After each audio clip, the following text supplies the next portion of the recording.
I'm so glad that you're here again. And for those of you who are new, my name is Lillian and I'm from Kevara Farm. A few weeks ago, we've been brooding our baby chicks. And guess what? Today is day 25 and we are done brooding. And we have zero mortality. So in this video, I'm going to be telling you how you can stop brooding, and I'm going to share with you more tips on how you can raise your birds with zero mortality. And most of the farmers have their secrets. So before the video ends, I'm going to share my secret on how I control diseases, how I make sure that my birds lay too much eggs. So make sure you watch this video up to the end such that you can get to know my secret.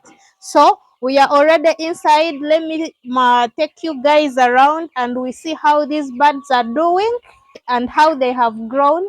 So stick around.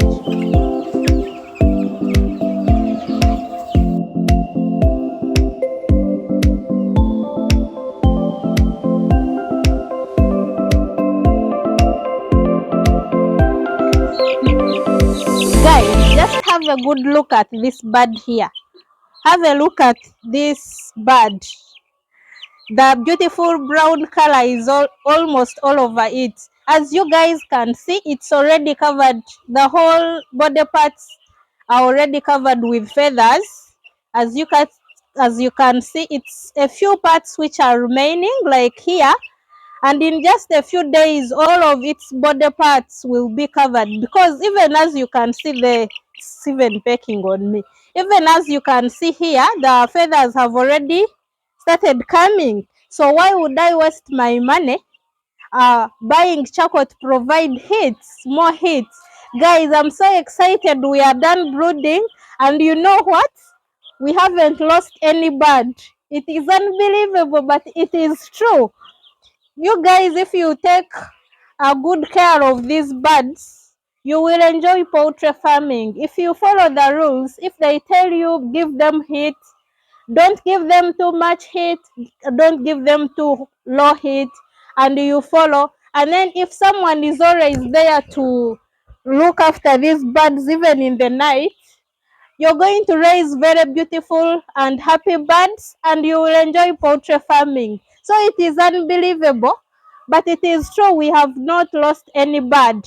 Even my supplier, because I've told him that I have no mortality rate, and he was asking me, how are you doing it? It's because I love what I'm doing.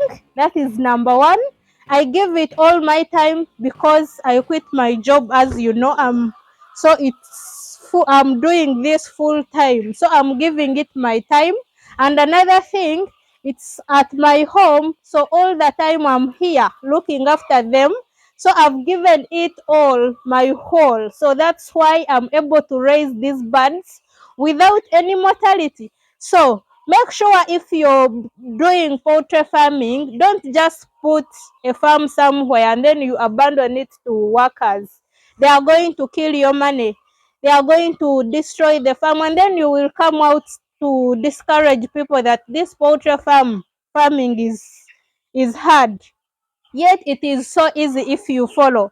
We have given them three vaccines so far. We've given them Newcastle plain. Then second week we gave them gumbolo. Then the third week we also gave them gumbolo. We've given them 2 vaccines of gumbolo because at this stage these birds are delicate, and as I told you in the previous video, gumbolo affects only the young chicks. It does not affect the mature birds. And the reason why it affects them, it is when you do not provide your birds with enough heat, and the coldness is too much on them, they can get sick. Then another way how your birds can get sick of gumbolo, if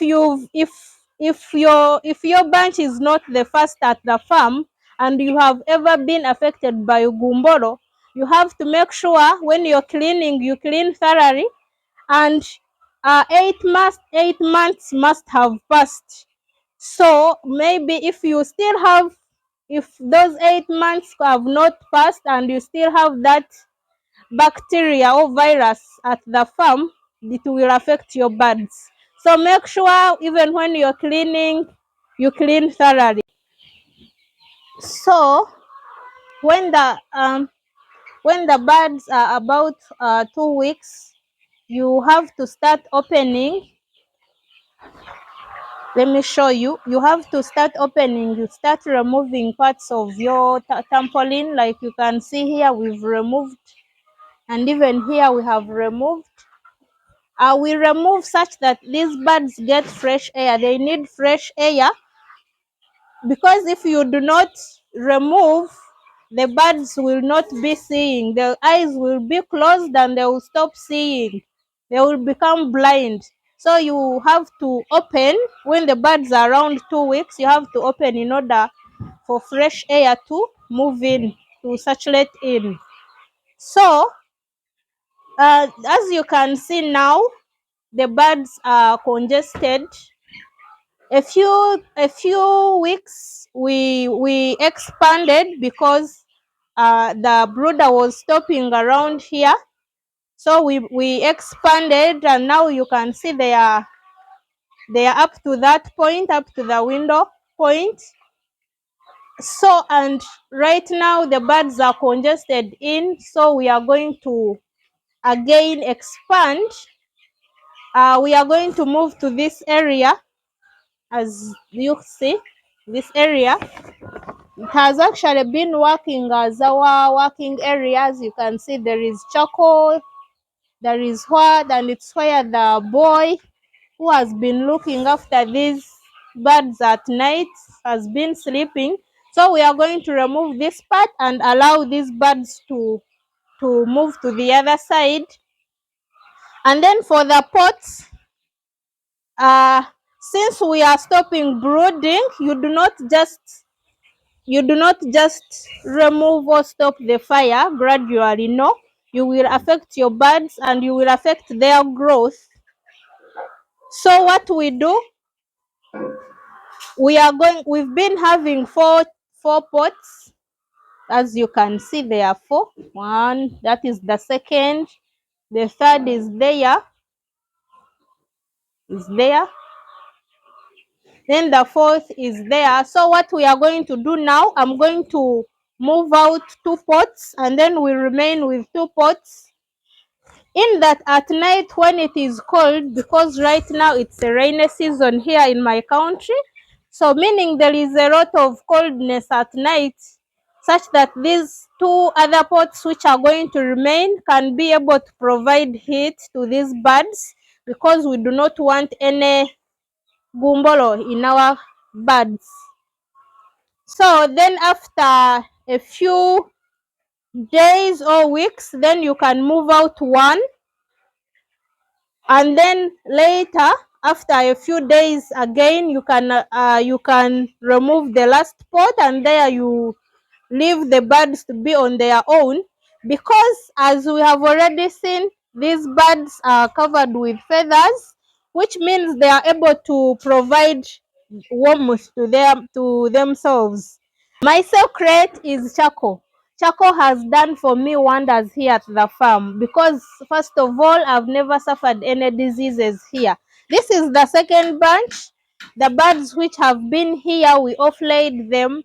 Then I have other birds, 1,500 birds in the other chicken house. Uh, for all that period, I've never suffered diseases here. First of all, charcoal helps to control coccidiosis.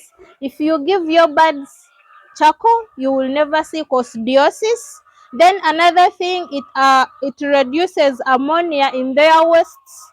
So which means your chicken house will have no smell, meaning you will not be having flies around.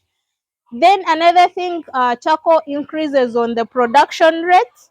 It also increases on the lifespan of the birds. So as we see, charcoal is so important and you need to use it. This is how charcoal looks like.